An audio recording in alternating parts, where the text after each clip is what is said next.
Bonjour à tous et à toutes. Ce message s'adresse à toutes les personnes en relation karmique sur la plus haute vibration, celle de la joie, du désir, de l'amour inconditionnel. Ce sont aussi les flammes jumelles. Donc lors du dernier tirage de ce week-end pour le masculin sacré, nous avons vu les prises de conscience par rapport à Yesod sur les expériences de son passé, mais aussi les passages au niveau des chakras 12 et 6 du Merkaba et du troisième œil, lorsqu'il reçoit des signes. Donc tout cela est plus concret et vrai que ce qui se passe à l'extérieur de notre corps, vous l'avez bien compris. Votre masculin sacré, comme vous-même, puisque vous êtes en miroir, vous recevez des signes vous permettant de cheminer dans ce couloir silencieux de la connaissance énergétique du corps. C'est un sentier central au niveau du corps par lequel les corps de lumière énergétique, les serpentins énergétiques du désir, du plaisir et de l'amour traversent vos chakras. La lumière, physiquement, un cordon de photons, traverse vos corps subtils et délivre des informations directement en les diffusant sur votre enveloppe physique sans que vous fassiez le moindre travail intellectuel. Et pourtant, vous avez des prises de conscience sur des événements du passé. Les situations dans la matière sont douloureuses et injustes et elles vous obligent à trouver d'autres solutions. Par votre seule volonté située dans le chakra des joyaux, des corps énergétiques qui ont l'éclat de diamant, s'appellent aussi les joyaux des splendeurs ou chakra du cœur. Vous traversez ces épreuves et les aveuglements de votre passé. Certains auront de la culpabilité, et c'est mon message. De la culpabilité à regarder avec la sincérité du cœur les actions négatives qu'ils ont eues auprès des gens auxquels ils tenaient. Je parle des masculins et des féminines, de la jalousie, de la convoitise, de la haine, de la colère et du rejet. C'est une question de karma, une situation où on est dans le contrôle et dans l'ego. On est le réceptacle dans la matière de toutes ces énergies négatives, de tous ces sentiments négatifs, mais on le garde pour soi. Il y a un temps où on réalise toutes les expériences du passé et l'on commence à se poser des questions, souvent parce que l'on est dans la souffrance. Pour les féminines, souvent vous êtes dans l'attente et les masculins sont aussi dans le rejet. Et on comprend que l'on a les effets et pas les causes des événements. Et c'est ça qui est assez intéressant justement à conscientiser.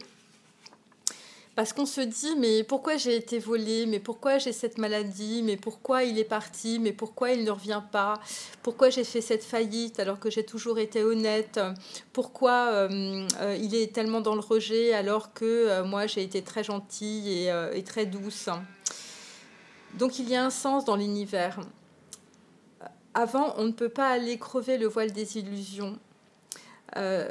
Et donc, en fait, il n'y a pas de culpabilité à avoir. Alors, souvent, dans les cartes, on parle de timing divin, de bénédiction, mais bon. En fait, on ne comprend pas très bien, en fait, en termes karmiques, comment ça fonctionne. Parce que vous vous dites, j'aurais pu faire ça ou j'aurais pu éviter de dire ça, de ces choses qui me mettent tellement en colère. En fait, vous avez le libre arbitre, mais il réside uniquement dans le temps que vous allez mettre pour vous décider en fonction du principe de contrainte pour conscientiser votre passé et transformer votre psyché, c'est-à-dire toute vos structures mentales, votre ego. Si vous êtes dans une épreuve en particulier, la vie d'un membre de votre famille en phase terminale, un enfant gravement malade, des dettes financières importantes, l'isolement, la dépression, des violences physiques ou verbales, vous avez la capacité de traverser cette expérience, cette épreuve. L'univers est régi par des lois d'équilibre entre les événements et vos potentiels. Donc en fait, lorsque vous traversez une expérience douloureuse et négative, eh bien en fait, vous avez le potentiel en vous. Et justement, c'est ce potentiel en fait qui va surgir que vous ne connaissez pas vraiment. Mais de toute manière, en termes de, entre guillemets, timing divin, parce qu'en fait c'est particulier pour chacun, en fait on n'a pas le droit de passer ce voile des illusions tant qu'on n'a pas fait ce travail pour transformer les expériences négatives du passé.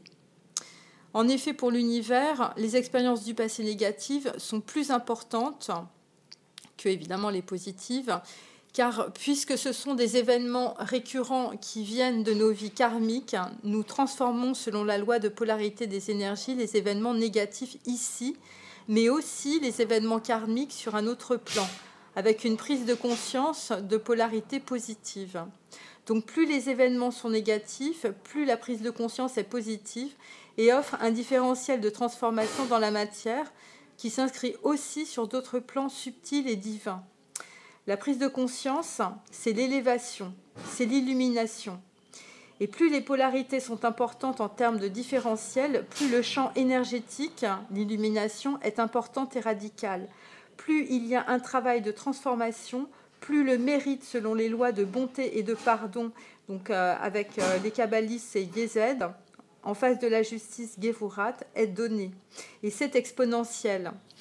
Alors, comme exemple, bon, j'ai pris l'histoire de Bilam et sa lame et son ânesse dans la Torah, qui ne suivait aucun des enseignements de la Torah, mais que Dieu suivait, puisque c'était un prophète.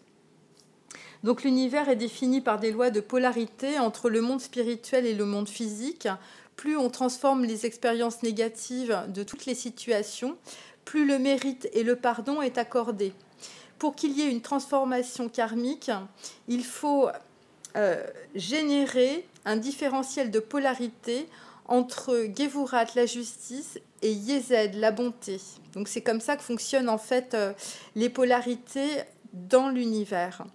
Donc c'est pas évident de dire que plus on vit ou on fait vivre d'injustice, plus on développe de la bonté et de la compassion dans l'univers. Hein. Bon, mais bon, l'univers n'aime pas la demi-mesure, il n'aime pas les verres à moitié vides pour la transformation. Donc la souffrance, elle est proportionnelle à la bonté et au mérite. Que vous donniez ou receviez cette souffrance, c'est la même polarité qui donne le mérite et le don chez Yesed. C'est un principe d'expérience karmique, c'est un principe de rédemption de la faute en fait, qu'elle soit commise ici ou dans une autre vie antérieure. Donc malheureusement, à travers les tarots, on ne voit pas vraiment cette progression spirituelle du masculin et de la féminine, alors que c'est un lien d'amour inconditionnel. Donc en fait, c'est la raison pour laquelle moi j'utilise en même temps les corps énergétiques, donc en fait les chakras, parce que le corps donne une lecture. Mais ce qu'il faut que vous sachiez aussi, c'est qu'à travers votre corps, à travers vos ressentis, à travers vos émotions, à travers vos pensées, à travers votre volonté d'action, en fait c'est vous qui plantez le décor. Vous ne plantez pas le décor sur les causes qui ont fait que vous traversez ce type d'expérience, mais vous pouvez en fait transformer dans la matière quand le décor est planté. Et c'est ça qui est intéressant, et c'est ça que je voulais vous dire. Et donc, pour les masculins et pour les féminines, vous n'avez aucune culpabilité à avoir sur votre passé, parce que de toute manière, l'essentiel, c'est de regarder vers l'avenir. Voilà. Et vous avez engrammé aussi toutes ces expériences pour acquérir de la sagesse. Parce que, étant donné que dans l'univers, tout est sur des polarités, eh bien l'expérience, les féminines que vous avez engrammées en fait dans la matière, les expériences négatives, eh bien votre masculin et les personnes qui sont autour de vous, donc c'est votre famille, c'est vos amis, c'est vos enfants. En fait, si vous arrivez à transformer et à conscientiser en fait ces événements récurrents karmiques, eh bien vous ne ferez que du bien autour de vous et sur tous les plans, c'est-à-dire l'arbre généalogique, les liens transgénérationnels, toutes les personnes karmiques autour de vous. Hein. Si vous changez, les gens changent autour de vous. Voilà, je vous remercie.